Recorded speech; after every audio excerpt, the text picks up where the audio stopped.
It hit her the morning after graduation. Not with cramps or nausea, but with the kind of dread that slithers under your skin before you even know why it's there. Jenna sat on the edge of her twin bed, still wearing the oversized t-shirt from the after-party at Cody's, and stared at the white plastic stick on her desk. 2 pink lines. Faint but real. She laughed first. The kind of laugh that sounds too sharp, too sudden, almost like it's covering up a scream. Then she blinked, once, twice, and whispered, "Oh my God." The house was quiet, just the hum of the refrigerator in the kitchen and the birds shouting outside like they didn't know her world had just cracked open. There had been 3. Cody, her on-and-off-again high school boyfriend who kissed her at graduation and told her he'd always love her even if he had to figure his real life out in California. Mark from orientation week, a college guy she hooked up with once, weeks before finals, barely remembering the taste of his name on her tongue. And Theo. Theo was the wild card. Her best friend since 7th grade, who had walked her home after parties and held her hand during horror movies and kissed her once in February when both of them were drunk and scared and tired of pretending. She hadn't told anyone, not even her sister Leah, who FaceTimed her every night from New York to ask about college, boys, and whether their mom had finally cleaned out Dad's closet. Jenna didn't even cry until she realized she couldn't remember the last time she got her period. It was all a blur. Finals, parties, parents pretending to still like each other for graduation photos. Then this. Jenna didn't know who to call, so she drove. Past the high school, past Cody's house, past the tiny diner where she used to serve hash browns and refill coffee for old men who called her kid. She ended up at the lake. Sat in her car with the windows down, the summer air pressing in hot and sticky. That's when she said it out loud. "I'm pregnant." And just like that, the truth felt heavier than the heat, heavier than the shame curling in her belly. Over the next few days, she did what any panicked girl would do. She Googled symptoms, timelines, paternity calculators, abortion clinics out of state. She deleted them all after. She couldn't tell her mom. She couldn't tell Theo. Not yet. Maybe not ever. Then came the letter. Folded in half and slipped through the mailbox with no return address. Her name written in block letters, Jenna Cole. Inside, one sentence: "You need to know what happened the night of the bonfire." Her blood ran cold. That bonfire, the one after finals, the one she could barely piece together in her memory, was the night everything started to unravel. She thought she was just tired. Drunk. Now she wasn't so sure. Someone knew. Someone had seen something. And they weren't done with her yet. The letter haunted her for days. Jenna couldn't sleep without dreaming of smoke and sparks and someone calling her name through the dark. The bonfire had been the unofficial goodbye, the last blowout before everyone scattered for jobs, travel, or summer classes. She remembered fragments: Cody spinning her in the sand, Theo handing her a solo cup, Mark leaning in close, too close, whispering something she couldn't recall. But the rest? It was like trying to grab at fog. She had tossed the letter in her glove box, but she thought about it constantly. You need to know what happened the night of the bonfire. Who wrote it? And why now? She called Theo first. Of the 3 boys, he was the only one who might tell her the truth even if it hurt. He answered on the second ring, his voice warm, familiar. "Hey, Jay. What's up?" Her throat tightened. "Do you remember the bonfire?" A pause. "Yeah. Why?" "I don't," she whispered. "Not all of it." Silence. Then, "Jenna, did something happen?" "I think I'm pregnant," she said before she could stop herself. The line went quiet. For a beat. Then, too. "Theo?" she asked, panic creeping in. "I'm here." "Jesus, Jenna, okay, wow.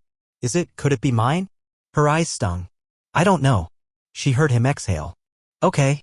We'll figure it out." The word "we" hit her like a lifeline. She clung to it. Until he said, "You should talk to Cody. There's something you should probably know." That night, she drove to Cody's house. His mom answered the door in a robe, eyes sleepy. "He's out back," she said, not unkindly. Jenna found him sitting by the pool, feet in the water, smoking a cigarette like he was still trying to be the bad boy he never quite pulled off. "Jenna," he said, surprised but not unhappy to see her.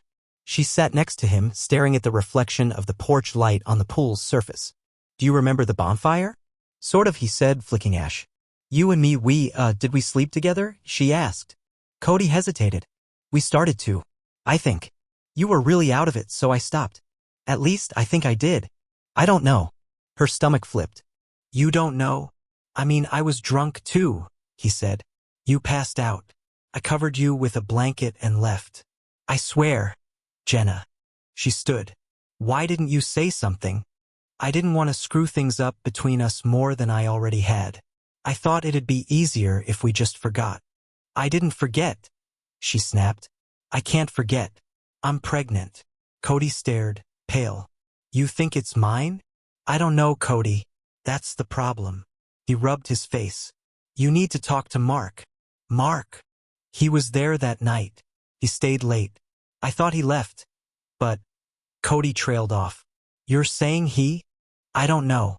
But he had that look. Like he knew something. Jenna drove straight to Mark's dorm, heart racing. She hadn't talked to him since orientation week. When she knocked, no one answered. She was about to leave when a girl walked by and said, You looking for Mark? He moved out. Left a few days ago. Something about needing space. Jenna turned back to her car, hands trembling. And that's when she saw it. Tucked under her windshield wiper. Another letter. Same handwriting. One line. Stop asking questions you won't like the answers to. Jenna locked her car doors without thinking. Her fingers trembled as she unfolded the second note, eyes flicking over the words again. Stop asking questions you won't like the answers to. Her heart raced. Not the nervous flutter of a test or a first kiss, but a deep, guttural thud that made her stomach flip. Someone was watching her. Someone knew what she was doing. The letters weren't just warnings, they were personal, targeted. She pulled away from Mark's building, checking the rearview mirror more times than necessary, scanning every parked car, every pedestrian. The road home was dim, summer air heavy and quiet, like the world was holding its breath. When she got back, her mom's car was gone. A sticky note on the fridge read, Late shift. Don't wait up. Love you. Jenna dropped into a kitchen chair and stared at the note. Her mom didn't know about the pregnancy, the guys, the letters, any of it. And if Jenna was being honest, part of her didn't want her to, because her mom had enough secrets of her own. The silence in the house buzzed. She tried Theo again. Voicemail. Just as she was about to hang up, she noticed a new notification. A voicemail from an unknown number. She hesitated, thumb hovering over play, then tapped it. Static. Then a voice. Low. Distorted. Like someone whispering through a fan. You need to stop. He's lying to you. They all are. You don't know what happened that night. Click. Jenna dropped the phone. Her stomach churned. The voice wasn't familiar, but the tone was. Like it wasn't just threatening her. Pitted her. She thought about calling the police, but what would she even say? That she might be pregnant from a night she barely remembered, that 3 guys could be the father, and that someone was sending her cryptic letters and anonymous voicemails? They'd look at her like she was just another teenage screw-up. No, she needed proof. Answers. So she did the only thing she could think to do. She drove back to the lake, where it all started. The fire pit was still there, half filled with soggy ash and beer cans. She walked the perimeter slowly, flashlight in hand. And then, something glinted beneath the dock. She crouched, reached, pulled. A phone. Muddy, water-damaged, but intact. Someone had dropped it, or maybe someone didn't want it found. She shoved it in her pocket and sprinted back to the car. At home, she dried it, plugged it in, hoped. The screen flickered. A lock screen lit up.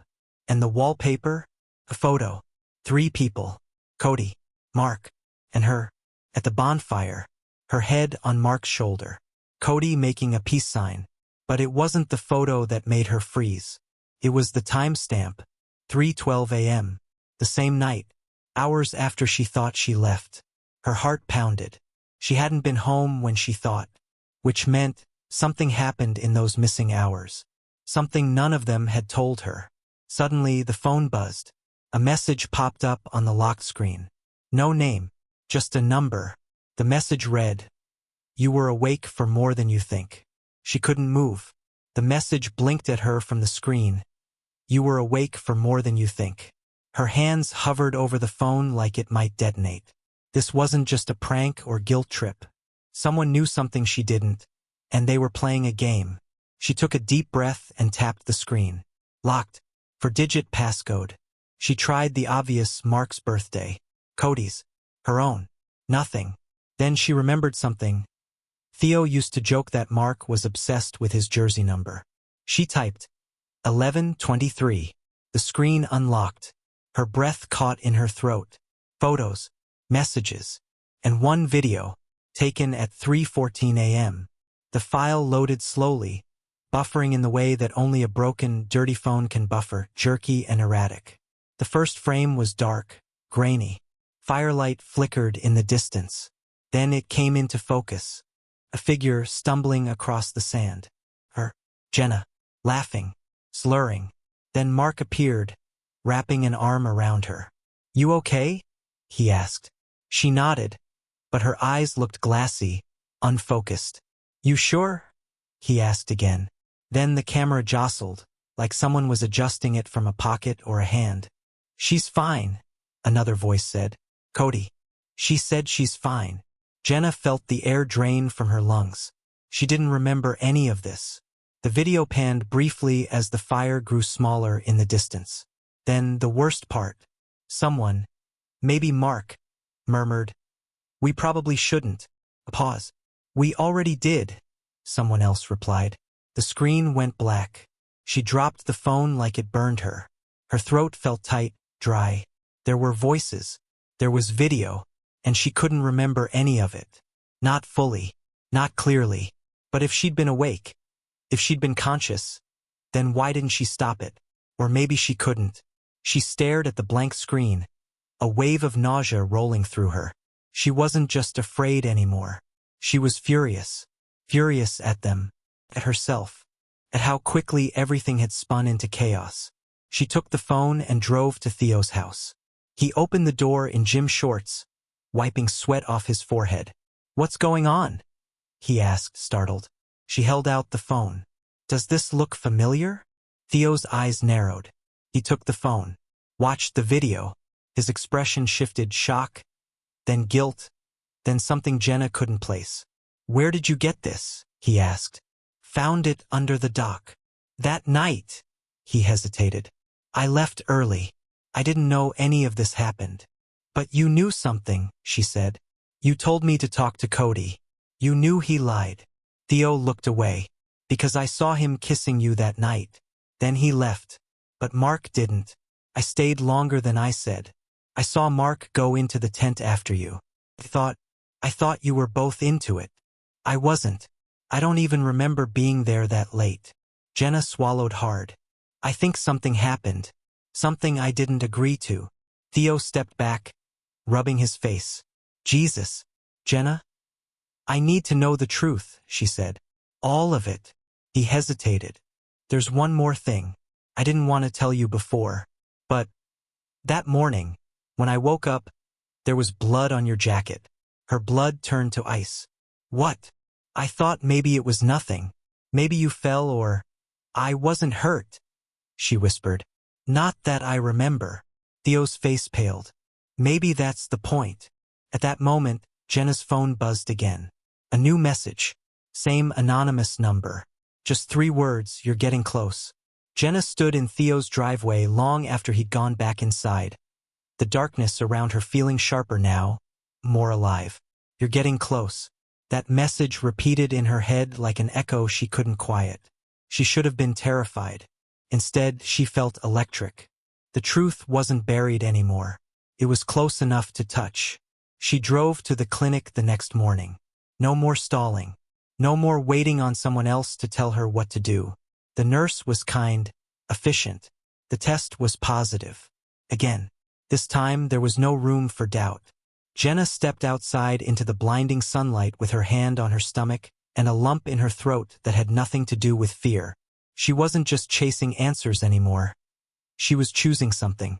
Someone. And that someone was already a part of her. But she couldn't shake what Theo had said. "Blood on your jacket." She hadn't seen it. But that jacket, an old denim one with a frayed collar, had been missing for weeks.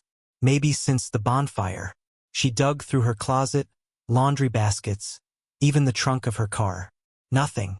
Then, almost by accident, she opened the crawl space in the back of her closet. The one her mom always told her to stay out of because of mice. There it was. The jacket. stuffed behind a broken lamp and a stack of old photo albums. She pulled it out. The smell hit her first, earthy, sour. And then she saw it. A dark stain on the sleeve. Dried, crusted. She stumbled backward. This wasn't nothing. This was a wound. She must have been hurt that night. But no one told her. No one helped her. Someone had hidden the evidence, and someone had stuffed her jacket away like it was garbage. She held it up to the light, and a piece of paper fluttered out from the inside pocket. A folded note. Shaky handwriting. I tried to stop him, I swear. But I didn't want to lose everything. No name. No signature. Just guilt soaked into ink. Her hands shook. Someone had tried to help. Or maybe just tried to cover it up. She took the jacket and note straight to Theo. This was in my closet. In a crawl space. He read the note, his expression darkening. You think it was Cody? Or Mark? She said. But I don't know. I don't know who wrote it. We need to find out, he said. We can go back to the lake. Maybe there's more. Maybe... His phone buzzed. He froze. It's Cody. Jenna's heart stilled. What does he want? Theo showed her the message. A screenshot. It was a post from a private Instagram account. A new one. Just created. No followers. No name. Just one picture. Her. Asleep. In the tent. Mouth slightly open.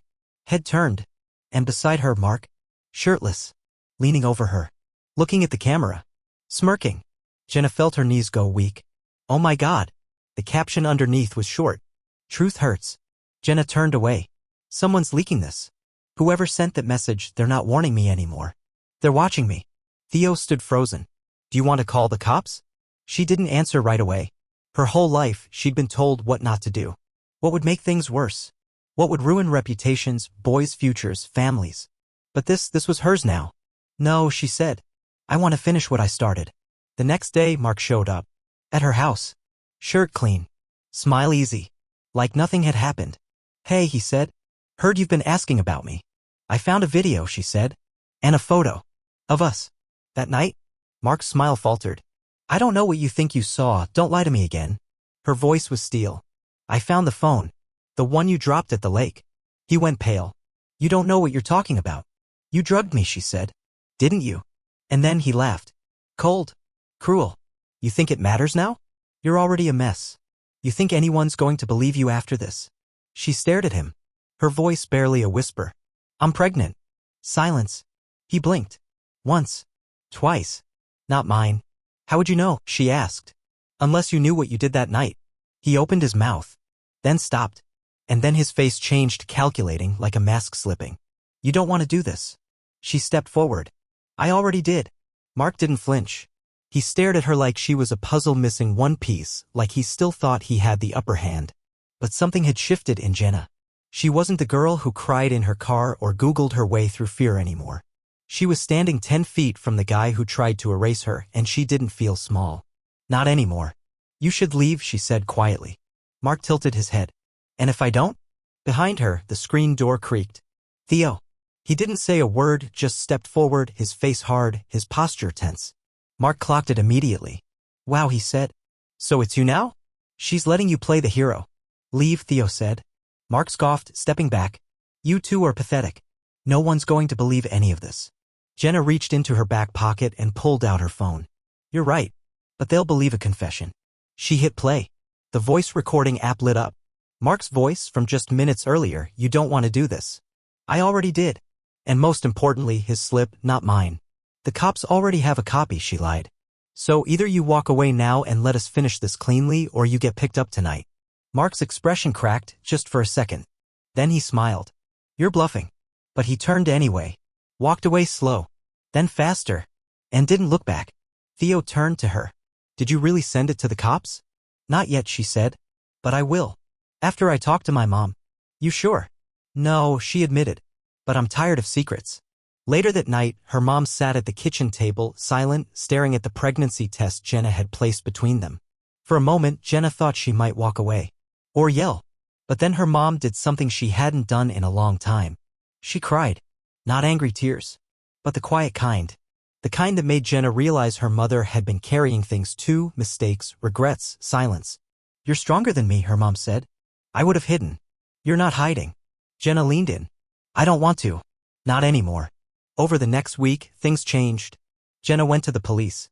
Handed over the phone, the photos, the jacket. They opened an investigation. Quietly. Discreetly. But seriously. Cody confessed to nothing, but he disappeared from town within days. Theo stayed close. Not just in the way boys sometimes do when they feel guilty or scared. He stayed like someone who'd already chosen her, long before she even knew she needed choosing. And then 4 weeks later, she got the results. She sat alone in the clinic parking lot, envelope in hand. The paternity test. She hadn't told anyone she took it. Part of her wanted to never open it. But the bigger part, the part that refused to live in shadows, ripped the flap open with shaking hands. One name. One match. Theo. She laughed. Cried. Covered her mouth with both hands and stared at the paper until the ink felt like it was burning into her skin. That night, she met Theo at the lake. The same place where everything had gone wrong. The same place it would begin again. He didn't say anything when he saw her. Just waited. She handed him the paper. Watched his face. "I'm gonna be a dad?" he whispered. She nodded. "Yeah. If you want to be." He stared at the water. Then at her. "Only if you'll let me do it right. With you." Jenna didn't answer right away. She didn't need to. Instead, she stepped into his arms, felt his hands settle around her, not like a rescue, but like a beginning. And as they stood there, with the moon reflected in the lake and the past behind them like a closed door, Jenna finally let herself believe the one thing she hadn't dared to think until now. That she could be a mother. That she could be loved. That maybe, just maybe, she already was.